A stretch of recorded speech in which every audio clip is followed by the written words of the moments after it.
Soyons clairvoyants, attentifs. Dieu n'est pas au-dessus de tous, les Césars et de tous les rois parce qu'il serait plus César qu'eux, parce qu'il aurait les mêmes pouvoirs qu'eux, mais en plus grande quantité.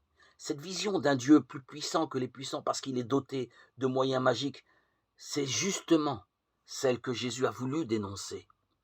Mais elle fleurit et refleurit toujours au long des siècles, y compris parmi ceux qui se veulent ses disciples. Le vrai Dieu annoncé par Jésus, c'est au contraire le Père de la parabole, de l'enfant prodigue. L'un de ses fils s'en va usant de sa liberté. Cela peut se comprendre si Dieu exige, comme le prétendaient alors certains de ces interprètes qui ont des héritiers aujourd'hui, le respect de centaines de prescriptions et de commandements et de centaines de commentaires et de déductions de ces prescriptions et commandements. Être un homme, c'est échapper à un tel père.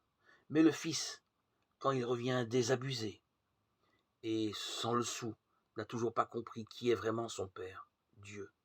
Il pense encore qu'il faut apaiser le ressentiment de celui-ci en se faisant son serviteur.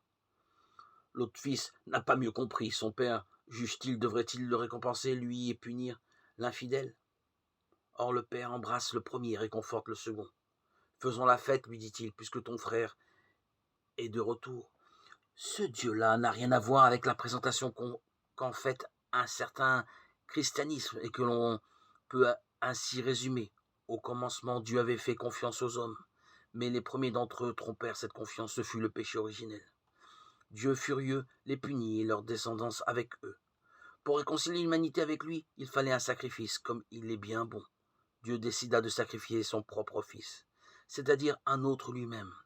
Jésus est donc venu effacer la tâche originelle et apaiser par son sacrifice la colère de son Père, comme le répète sous des formes diverses, tant de manuels et de sermons.